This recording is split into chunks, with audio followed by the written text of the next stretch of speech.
کاشانۂ بصیرت ایک ایسا یوٹیوب چینل جس پر ہر قسم کی دینی کتب بالخصوص محروم بصارت افراد کے لیے آڈیو اور ویڈیو فارمیٹ میں دستیاب ہیں اور بالعموم تمام مسلمان برادران و خواہران کے لیے دستیاب ہیں۔ اس لیے آپ سے گزارش ہے کہ بیل آئیکن کو پریس کر کے ہمارے اس چینل کو ضرور سبسکرائب کیجیے تاکہ آئندہ آنے والی ہر کتاب آپ کو بر وقت ملتی رہے۔ کاشانۂ بصیرت۔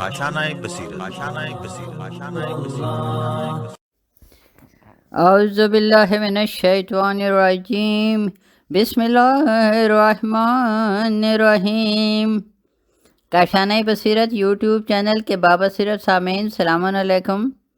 میں پارٹ 26 کے ساتھ حاضر ہوں اور کتاب محافل و مجالس کا محافل و مجالس حصہ دوم کا ہمارا مطالعہ جو ہے وہ جاری ہے، اور ہم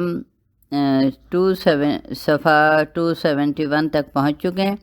یہاں پر امام حسن عسکری علیہ السلام کے بارے میں معلومات درج ہیں جو آپ کے گوش گزار کر رہی ہوں۔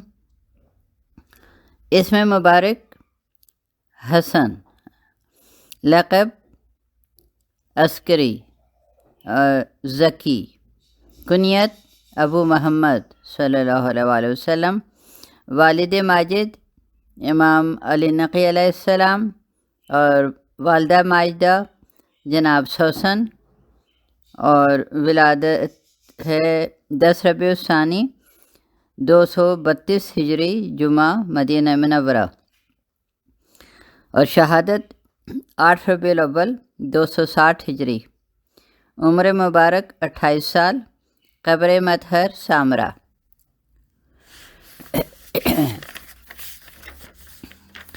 اب صفحہ نمبر ہے 272، اور یہاں پہ 13ویں محفل کا آغاز ہو رہا ہے، اور موضوع ہے کہ داستان عظمت امام حسن عسکری علیہ السلام۔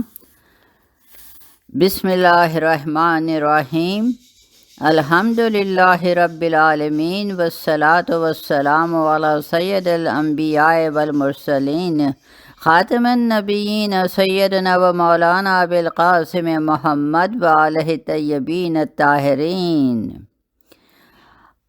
ولعنت اللہ علی اعدائہم اجمعین۔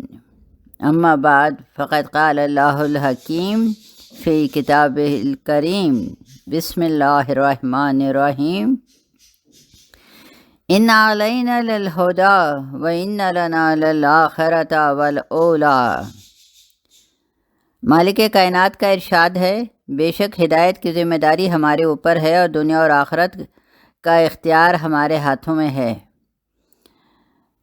ہمارے اختیارات کے ہوتے ہوئے کسی کو حق نہیں ہے کہ وہ ہدایت کا کوئی انتظام کرے۔ ہم نے اپنے نظام میں اور کوئی نقص و عیب نہیں چھوڑا، اور جب ہمارے نظام میں کوئی نقص نہیں ہے تو بندوں کو کیا حق پہنچتا ہے کہ وہ کامل نظام کے ہوتے ہوئے کسی ناقص نظام کا بندوبست کریں، اور نظام ہدایت ایسے افراد کے ہاتھ میں دے دیں جو خود ہی گمراہ ہوں اور دین و مذہب کو تباہ و برباد کر دینے میں کوئی دقیقہ نہ اٹھا رکھیں۔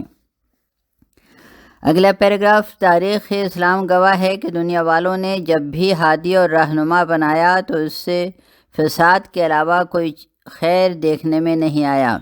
ظاہری طور سے چند روزہ رونق ضرور دکھائی دی، لیکن اندرونی طور پر مذہب اتنا کھوکھلا ہو گیا کہ اس میں خواہشات نفس کے علاوہ کچھ نہ رہ گیا۔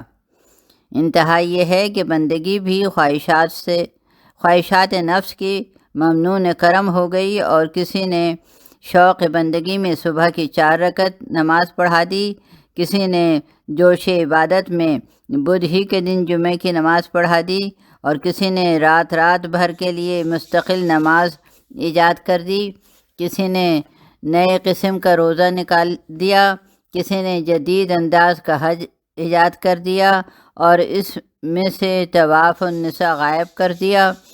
غرض جسے جتنا موقع ملا اس نے مذہب کے نام پر اتنا ہی مذہب کو تباہ کیا، اور بندگی کے بھروسے پر نظام بندگی کو اتنا ہی غارت کیا۔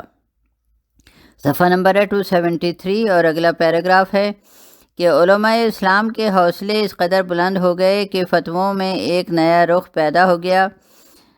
پھر یہ انورٹڈ کاماز میں ہے کہ یہ رسول اللہ صلی اللہ علیہ وآلہ وسلم نے کہا ہے اور یہ میں کہہ رہا ہوں، یہ اس طرح کی باتیں کی جانے لگیں۔ یہ رسول اللہ کی سنت و سیرت ہے اور یہ میرا فرمان و ارشاد ہے، یہ بھی انورٹڈ کاماز میں۔ پھر انورٹڈ کاماز میں یہ قرآن مجید کا بیان ہے اور یہ میری مصلحت ہے۔ پھر یہ رب العالمین کا حکم ہے اور یہ میرا خیال ہے۔ خیال و وہم و جنون کا سلسلہ اس حد تک پہنچا کہ سارا دین نیا دین بن گیا اور سارا اسلام جدت ترازیوں کی نظر ہو گیا۔ اور جب روٹی توڑنے والے علماء کا یہ عالم تھا تو صاحبان دربار و بارگاہ سلاطین کے کیا عالم ہوگا۔ ان کا تو ہر عمل دین و مذہب بنے گا اور ان کے تو ہر اشارے پر دین و آئین میں نئی نئی تبدیلیاں ہوں گی۔ اگلا پیراگراف، آپ اسلام کی تاریخ پڑھیں تو آپ کو اندازہ ہوگا کہ خدائی نظام کے مقابلے میں اپنا نظام چلانے والوں نے دین خدا کو کس کس طرح تباہ و برباد کیا ہے، اور علماء و سلاطین نے مل کر آئین مذہب کو کس کس طرح غارت کیا ہے۔ کوئی حرام حرام نہ رہ گیا اور کوئی حلال حلال نہ رہ گیا۔ کسی نے شراب کو حلال کہا، کسی نے سود کو جائز کیا، کسی نے سوتیلی ماں سے نکاح کو مباح کیا، کسی نے اپنی بیٹی کی عفت پر ہاتھ صاف کیا، کسی نے جوئے کی حلیت کی فتویٰ دیا، اور کسی نے بندر نچانے کو عبادت بنایا، کسی نے توہین علماء کو شعار بنایا، اور مشترکہ طور پر سب نے اللہ والوں کے بتائے ہوئے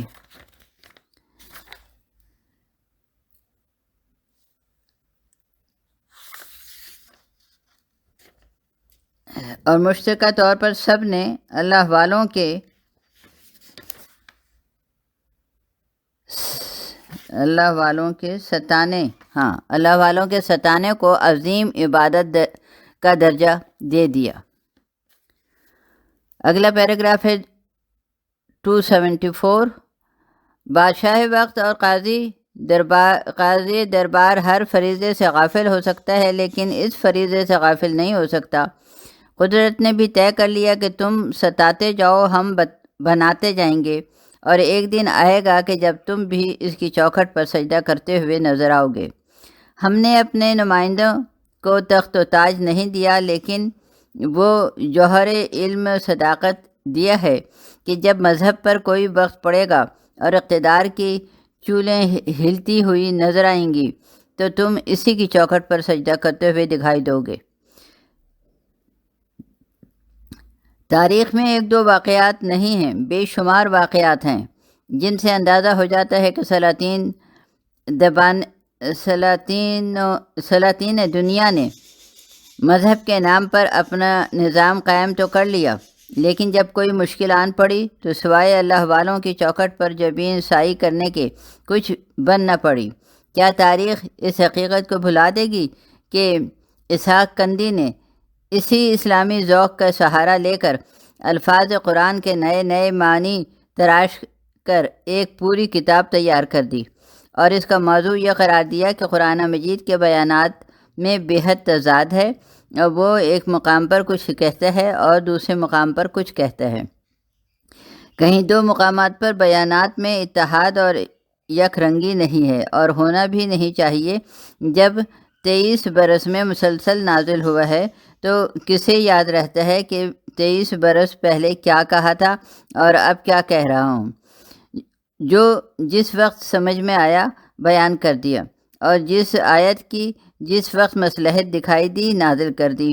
کون دیکھتا ہے کہ صحیح کیا ہے اور غلط کیا ہے؟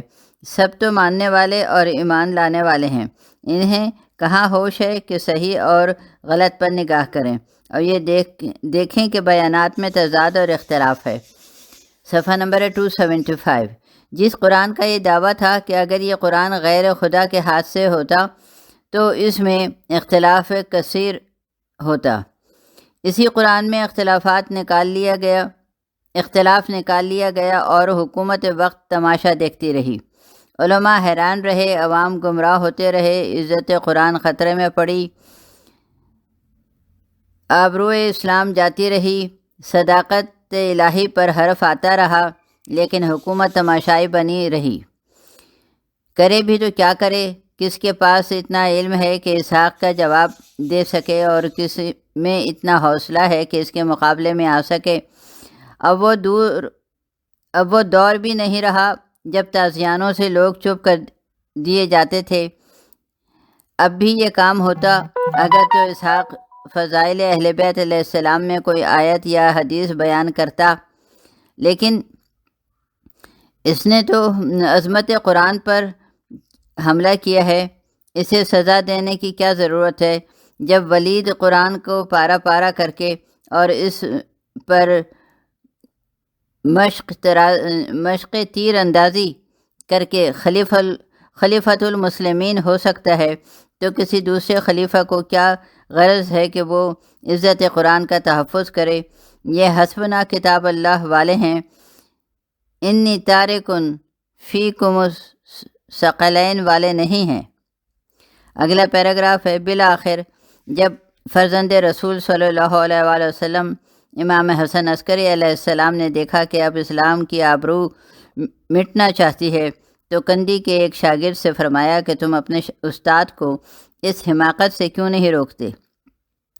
اس نے کہا، فرزند رسول صلی اللہ علیہ وآلہ وسلم وہ ہم سے کہیں زیادہ قابل و فاضل ہیں، ہم ان سے کیا منہ لگ سکتے ہیں اور ہماری کیا مجال ہے کہ ہم ان سے بحث کریں؟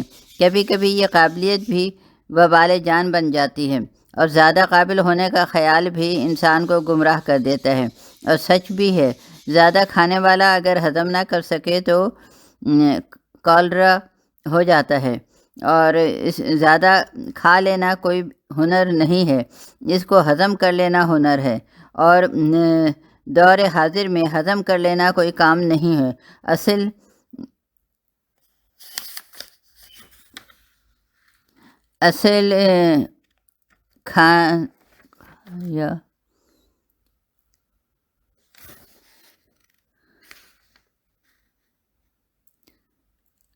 کھا لینا ہی قابلیت کی دلیل ہے۔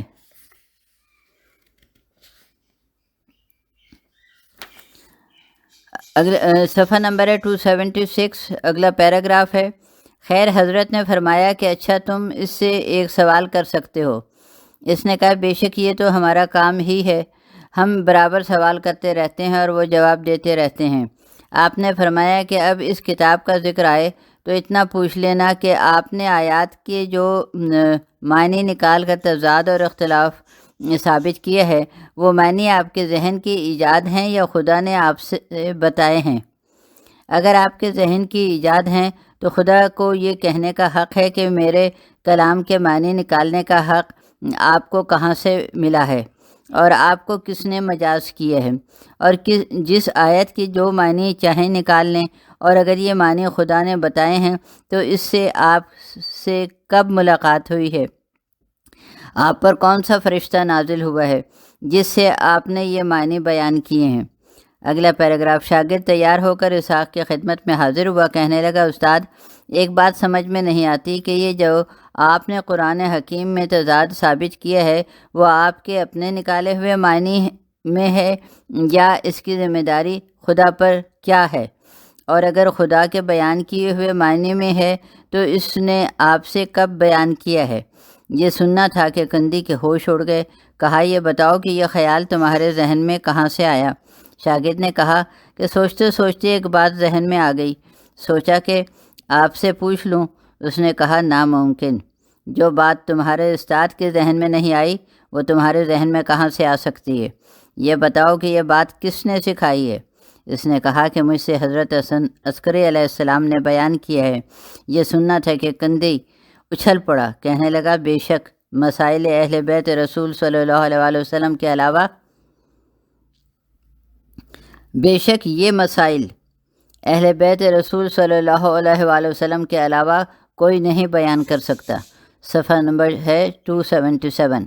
اگلا پیراگراف، کندی نے اوراق جلا دیے، کتاب فنا ہو گئی، عزت قرآن رہ گئی، صداقت الہی پر حرف نہیں آ سکا، لیکن ضمناً امام حسن عسکری علیہ السلام نے یہ مسئلہ بھی حل کر دیا کہ قرآن کی دو طرح کے معنی ہو سکتے ہیں، ایک وہ معنی جو لوگ الفاظ سے نکال لیا کرتے ہیں، اور ایک وہ معنی ہیں جنہیں خدا نے بیان کرنا چاہا ہے۔ ظاہر ہے کہ انسان کو اپنے معنی بیان کرنے کا حق اپنے معنی بیان کرنے کا حق ہے، خدا کے معنی بیان کرنے کا حق نہیں ہے، اور قرآن خدا کا کلام ہے، انسان کا کلام نہیں ہے۔ ایسی حالت میں کسی شخص کو اس وقت تک قرآن کے بارے میں بولنے کا حق نہیں ہے جب تک خدا اسے معنی و مطالب نہ بتائے، اور ایسا امت اسلامیہ میں کوئی نہیں ہے۔ لہٰذا اگر قرآن کے واقعی معنی و مطالب لینا ہے تو اس دروازے پر آنا پڑے گا جہاں حقائق کا مخزن ہے، مطالب کا مرکز ہے، مفاہیم کا مصدر ہے، اقدار کا منبع ہے، اور جہاں کا بچہ بچہ آواز دے رہا ہے، آؤ ہم مراد خدا بیان کریں گے۔ ہم وہ ہیں جن کے سینوں میں آیات بینات کو ذخیرہ کیا گیا ہے، ہم وہ ہیں جنہیں پیغمبر اسلام صلی اللہ علیہ وآلہ وسلم نے ہمسر قرار بنا کر چھوڑا ہے، ہم وہ ہیں جن کے گھر میں قرآن نازل ہوا ہے، ہم وہ ہیں جن کی چوکھٹ پر جبرائیل نے دربانی کی ہے۔ قرآن ہمارے پاس ملے گا، حسبنا کتاب اللہ والوں کے پاس نہیں ملے گا۔ اگلا پیراگراف، عزیزان گرامی، آپ نے محسوس کیا کہ علماء اسلام اتنی سامنے کی بات کیوں نہ بتا سکے، اور دین خدا کی نمائندگی کے دعوے دار اس کتاب کا جواب کیوں نہیں دے سکے؟ کیا بات یہ ہے کہ وہاں یہ امتیاز ہی نہیں ہے کہ خدائی مفہوم کیا ہے اور امت کے معنی کیا ہیں؟ جواب ممکن ہوتا اگر امت کو احساس ہوتا اور الہی مفاہیم کو امت کے معنی سے الگ کیا جاتا، لیکن وہاں اس امر کی گنجائش کہاں؟ صفحہ نمبر 278۔ اس امر کی گنجائش ہوتی تو روز اول مولائے کائنات کا قرآن واپس کیوں کر دیا جاتا؟ کیا علی علیہ السلام الگ سے کوئی قرآن بنا کر لائے تھے؟ کیا اس کی آیتیں اور یہ آیتیں نہیں تھیں؟ کیا اس کے سورے یہ سورے نہیں تھے؟ کیا اس کے بیانات یہ بیانات نہیں تھے؟ کیا معاذ اللہ وہ ان کا کوئی خانہ ساز کلام تھا؟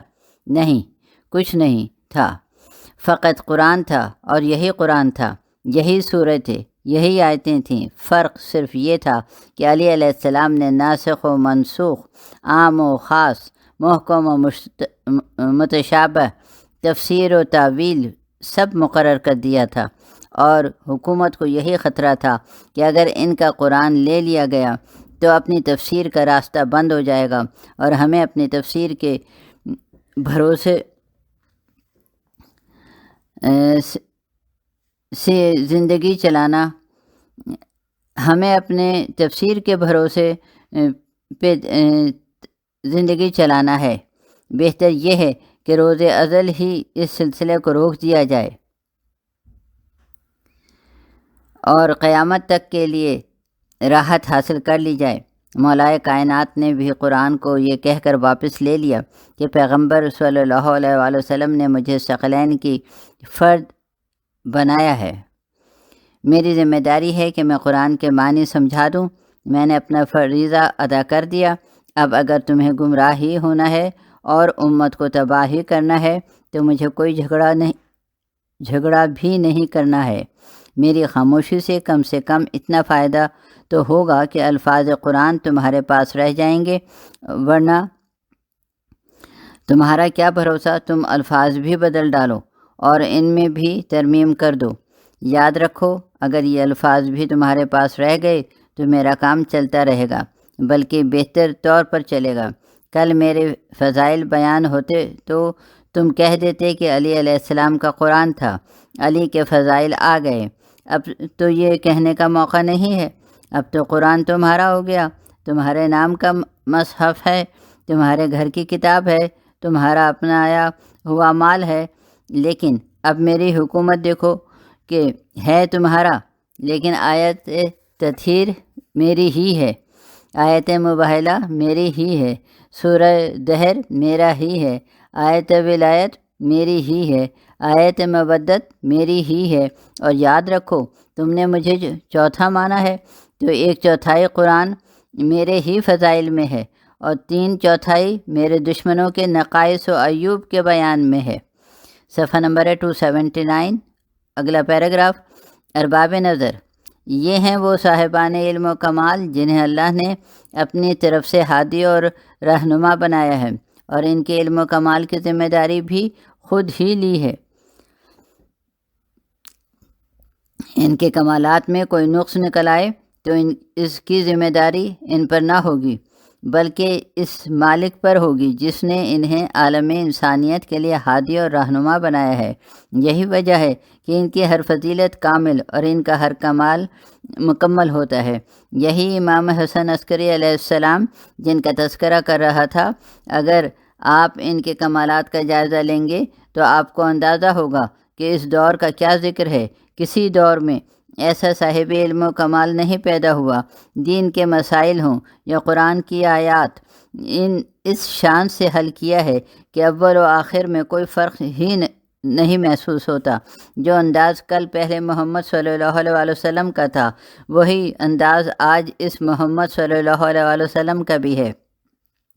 قوم کی مشکل کشائی، دین کی رہبری، اسلام کی حفاظت، قرآن کی تفسیر اور اس پر شدت مصائب۔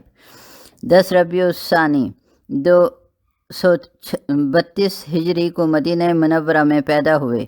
باپ امام علی نقی علیہ السلام اور مادر گرامی جناب سوسن جیسی پاک سیرت اور پاک تینت خاتون 6 برس وطن میں رہے۔ اس کے بعد پدر بزرگوار کے ہمراہ سامرا آ گئے۔ ساری زندگی سامرا میں گزر گئی۔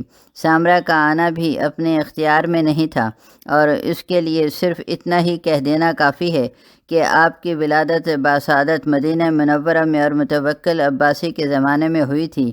متوکل سے جس قدر مصائب کی توقع کی جا سکتی ہے، اسے ذہن میں رکھنے کے بعد سوچیں کہ امام علی علیہ السلام کا آغاز حیات ہی کس قدر مشکلات میں گھرا ہوا تھا۔ صفحہ نمبر 280۔ متوکل کے فکر تو یہ تھی کہ حضرت زندہ ہی نہ رہنے پائیں، لیکن جسے خدا زندہ رکھنا چاہے اسے کون فنا کر سکتا؟ کوئی فنا نہیں کر سکتا، اور جسے وہ عزت دینا چاہے اسے کوئی ذلیل نہیں کر سکتا۔ تفصیلی حالات کا محل نہیں ہے، صرف علم قرآن و تفسیر اور حل مشکلات کے بارے میں چند واقعات کی طرف اشارہ کر دینا کافی ہے تاکہ دنیا کو یہ اندازہ ہو جائے کہ اللہ والے شدت مصائب میں بھی اپنے فریضہ کو کس طرح ادا کرتے ہیں۔ متوکل اور متوکل کے بعد جتنے عباسی سلاطین گزرے ہیں، سب کو امام حسن عسکری علیہ السلام سے خصوصی دعوت تھی، اور کسی نے آپ کو اذیت پہنچانے میں کوئی دقیقہ اٹھا نہیں رکھا۔ آپ کے ساتھ ایک خصوصیت یہ تھی کہ آپ پیغمبر اسلام صلی اللہ علیہ وسلم کے 11ویں وارث تھے، اور ہر شخص کو یہ معلوم تھا کہ 12واں وارث آپ ہی کے صلب سے پیدا ہونے والا ہے۔ لہٰذا ہر شخص کو فکر تھی کہ کسی طرح آپ کی زندگی کا خاتمہ کر دیا جائے تاکہ وہ آخری وارث عالم وجود میں نہ آنے پائے۔ یہ فکر کیوں تھی؟ اس کا اندازہ تاریخ کے واقعات سے کیا جا سکتا ہے۔ اگلا پیراگراف ہے، فرعون کو ساری فکر تھی کہ موسیٰ دنیا میں نہ آنے پائیں اور کسی طرح وجود سے پہلے ہی فنا ہو جائیں۔ 70,000 بچے قتل کر دیے گئے، ماؤں پر پہرے بٹھا دیے گئے، بچے شکم مادر میں قتل کر دیے گئے کہ موسیٰ دنیا میں نہ آنے پائیں۔ لیکن جب قدرت نے چاہا تو نہ فقط یہ کہ دنیا میں آئے بلکہ قصر فرعون میں آئے اور وہیں رہے، وہیں پلے، وہیں بڑھے، تاکہ دنیا پہچان لے کہ جب ہم بچانا چاہتے ہیں تو کوئی فرعون بھی کچھ نہیں بگاڑ سکتا۔ یہیں تک ہم اپنے اس آڈیو کا اختتام کرتے ہیں اور اگلے آڈیو کے ساتھ پھر حاضر ہوں گی۔ اللہ حافظ۔ ابھی تو بہت ٹائم ہے۔